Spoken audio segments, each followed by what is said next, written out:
এই গরমের মধ্যে বাসে সেদ্ধ হতে হতে ডিউটি এসে পৌঁছে দেখছি ঘর একদম পুরো কুল করে সায়নবাবু আমাদের কাজ করছে। আমি যেহেতু পৌঁছতে একটু লেট করে ফেলেছি, তাই পুরো একদম নিজের মনের মতো এসি জ্বালিয়ে দিয়ে কাজ করছে। আর আমি থাকলে একটু অসুবিধা হয়, আমি বারবার এসি অফ করে দিই ওই জন্য। আর আমি বললাম ঠিক আছে, তুই তাহলে এদিকের কাজগুলো করে নে, ততক্ষণে আমার একটুখানি কাজ বাকি আছে অন্য, ওটা আমি ফটাফট সেরে ফেলি। তো আমি চলে এসেছি পাশের ঘরে, এখানে আর একটা কম্পিউটার রাখা আছে, ওখানে বসেই বাকি কাজগুলো আমি করছিলাম। কাজ করতে করতে হঠাৎ করে মনে পড়লো, হ্যাঁ আমি তো বাড়ির থেকে একটুখানি ফল কেটে এনেছি, তো সেটাকে একটু খেয়ে নিই, নাহলে কাটা ফল তো অনেকক্ষণ রাখার পরে না ওই কালো কালো হয়ে যায়। তো পেঁপেটা অনেক দিন ধরেই বাড়িতে ছিল, সেদিন কেটে ফ্রিজে রেখেছিলাম, আর খাওয়া হয়নি। এরই মধ্যে আরেক ঝামেলা শুরু হয়ে গেছে, লোডশেডিং। এই গরমের মধ্যে পেশেন্টগুলো বসে বসে প্রেসক্রিপশন দিয়ে হাওয়া খাচ্ছে, আর ঘরের ভিতরে যে লাইটটা দেখা যাচ্ছে এটা সেই বাইরের ওই মেন গেটটা থেকে আসছে সূর্যের তাপ, মানে এতদূর পর্যন্ত চলে আসছে সূর্যের আলোটা। আমি যখন কাজ করছিলাম ঠিক সেই সময় কারেন্টটা চলে যাওয়াতে আমি একটা পেশেন্টের মাথার একটা প্লেট প্রিন্ট দিয়েছিলাম, তো দেখো একটুখানি প্রিন্ট হয়েছে, বাকি পুরো প্লেটটাই নষ্ট হয়েছে। এই কাজের মাঝখানে কারেন্ট গেলে এই এই এক প্রবলেম হয়। এরকম করে আজকে অনেকবার কারেন্টটা চলে গেছে। কিছুক্ষণ কাজ করার পরে আমি ভাবলাম যে যাই একটু বাইরেটা ঘুরে আসি। একবারে অনেকক্ষণ বসে থাকলে কোমরে ঘাড়ে খুব ব্যথা করে, তার সঙ্গে আমার চোখেও একটু প্রবলেম হয়।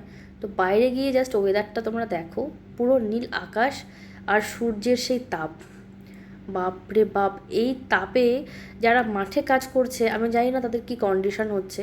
মানে আজকে হঠাৎ করে এত হাই ভোল্টেজ হয়ে গেছে, মানুষ হয়তোবা নিতে পারবে না। এরই মাঝে অনেকে শরীর খারাপ হয়ে পড়বে। ঠান্ডা গরম ঠান্ডা গরম, বেশ কয়েকদিন ধরে তো আমাদের এখানে প্রায় বৃষ্টি বৃষ্টি ছিল, সেই জন্য ওয়েদার অনেকটা হালকা ছিল। আর আজকে এত বেশি হাই ভোল্টেজ, মানে কি বলবো, সকলের ভীষণ অসুবিধা হবে। তো বাইরে যখন গিয়েছিলাম, পাশের একটা চায়ের দোকান আছে, ওখান থেকে কিছু খাবার কিনবো বলে গেছি, তো গিয়ে দেখলাম সেরকম কিছু নেই খাবার।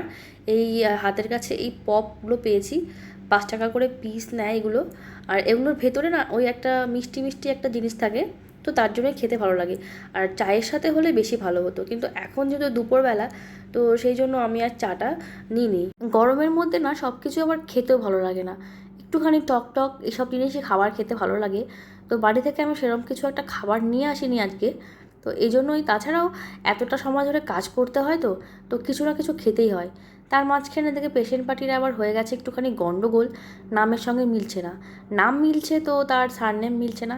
এই বেশিরভাগ দিনই এরকম হয়, আমাদের নাম সারনেম এসব নিয়ে খুব প্রবলেম হয়। এদিকে আমাদের ম্যাডামের খুব অসুবিধায় পড়েছে, চশমা পরবে না, ডক্টরবাবু চশমা দিয়েছে।